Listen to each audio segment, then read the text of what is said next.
can the world be fed by agroecology? And what is the difference between agroecology and intensive agriculture? So I'll repeat. What's the difference between the two agricultures, the two ways of production? Right. Well, agroecology, as I understand it, works with nature and natural processes. So its intention, its central feature is to rebuild or renew the soil, the water, the forests, the relationship between the plants and animals in the farming system and those that we call wild. So insects can be controlled by birds or other insects, so that we work with the natural processes and very knowledge intensive, so that we pay attention to what works together and what is in conflict.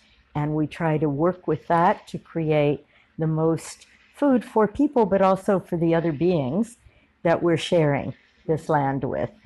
That's agroecology. Now, in the chemical intensive system or the monocultures, they start with the idea of control and an idea of one best crop and one best way to grow that crop.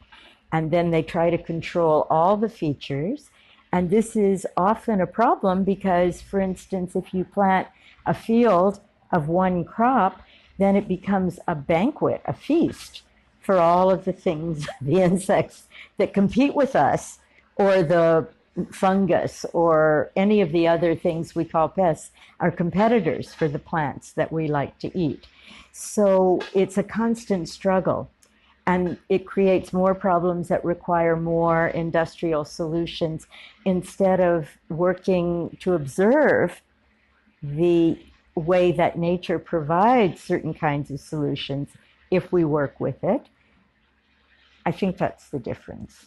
And is it possible to feed the 9 billion that we are expecting in 2050? I don't know if it's 2030 or 2050. Is it possible to feed the world with that? And why this is not happening yet? Why aren't we feeding the world now? Yeah, the way that we are feeding now, we know is not with agroecology. Well, also we know we're not feeding people. Yeah. That is the line that the one person in the agricultural college near me, there was one person who taught organics for many years. And she used to say, what is this problem? Can organics feed the world? The other kind of agriculture is not feeding the world right now. So what a strange question to ask. But if I move beyond that and say several things, one is that we don't know what population will be. All of these are models. So we put it in, we could say many things about the assumptions of those models and what different assumptions would lead to different results. In particular, what things lead to greater fertility, numbers of children, and which things lead people to actually restrain their fertility, because we know those things now, some of those things on a large scale, and we're moving in another direction in our social policies, so that there are many complications about the population. But in terms of feeding the world, first, who is supposed to feed whom? Farmers are among the hungry in the world. And at the same time, small farms still are feeding almost 3/4 of the people in the world, as well as themselves, including themselves. So it's a very strange question to be asking. What we need to do, I think, is we have to understand that humans are one species among all the species in the earth, and that we are like those species in that we change the ecosystem in order to feed ourselves. Now, we do it, we think better. We certainly do it more thoroughly, but it may be causing problems, not only for other species, but for us.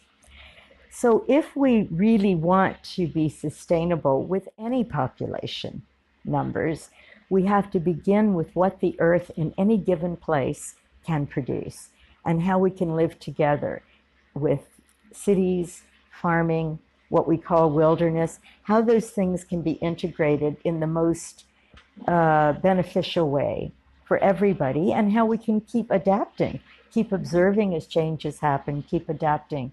So if we do as farmers have done for all the thousands of years since farming began, we grow what's good for the land, and we learn how to develop our cuisines in relation to what we grow, and all of our social relations of family, of politics, of markets grow up around those basic features, that's the order we need to go in.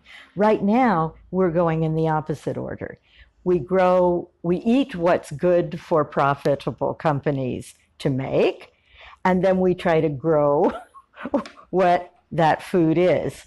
It's absolutely the opposite, and it's not sustainable, so that we don't know how many people could possibly eat from that way, but we do know that we have to do it in a way that is intensive in a different way.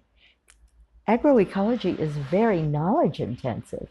It is very intensive in the relationships among the plants and the animals that are in a system that keeps evolving under human guidance and with human relationships and respect for the other species. So that is very intensive, and sometimes many things can be produced in these systems. One problem that leads to the kind of question you're asking is that it's extremely hard to measure. So if you only have one thing in a field, you can talk about the yield per acre. But if you're growing a mixture of coffee and rice and mangoes and parsley, herbs, then you can't do yield per hectare or any other unit. You can't do weight. You can't weigh an orange and oregano, right? And talk about and compare them in terms of productivity. So we need to just learn to think in a different way, to measure in a different way. One measure that's been proposed, which I think is very interesting, is nourishment per hectare. And once we say that, we see that all the values are different, and I would say better. We also see it would be extremely hard to actually count. And maybe that's okay. Yeah. Maybe eating only what we can count is not the best way to go about growing, harvesting, sharing, cooking. Okay. So the last thing I wanted to ask you is, what do you see in Brazil, meaning people, places that you think it's new and it's good? Oh, agroforestry. It's new, it's old. I seem beautiful. And it's good. And it's good. Yeah. It's good, yes. And all of agroecology is a combination of traditional knowledge and scientific knowledge. And we need the scientific knowledge too. We can't just go back, everything has changed. We can't, even if we wanted to. So the different forms of agroecology I've seen, the way that you have your market, so partly the organic markets, but even more the traditional markets, and the way that traders learn from each other. So when I stayed in Botafogo, for instance, the traditional market, which was not organic, it had your tapioca pancakes as well as other food that was always there. Yeah. It also had some merchants, small stall owners, who put up pictures of the farmers, which I think is probably new, that they're learning what customers want and adapting the old market. So it's a way that the old and the new interact with each other. I see this in Toronto too, that when the new people come in, you think, oh no, the old people will be pushed out. But often they learn, so that the seafood seller in the market near me starts to put up a sign and pay attention to sustainable seafood and telling you where it came from. He's not pushed out by the new one. Yeah. Yeah. So I'll make another one. I'll make another question. All right. Last one. What do you think of Ecochefs? I think Ecochefs is brilliant. I wanted to listen to that. No, I'm just joking. No, but it's true. And that the chefs are a really important part of this picture. They're important because they have a role not only to cook and to innovate and recover tradition and do all the things they do in their recipes, but also because more and more people are eating out now, and because they have an educational role. So fewer people learn from their mothers and grandmothers, and it was gendered, and that's a good thing that it's not so gendered now. But the bad thing is that we've lost this oral tradition and this tradition in the family, or we're in danger of losing it. And so it becomes just like the farming needs scientists in order to recover what was good about traditional and improve it. So the cooks become the scientific bearers of new ideas combined with old ideas, and a way with authority and experience to help other people learn. Okay.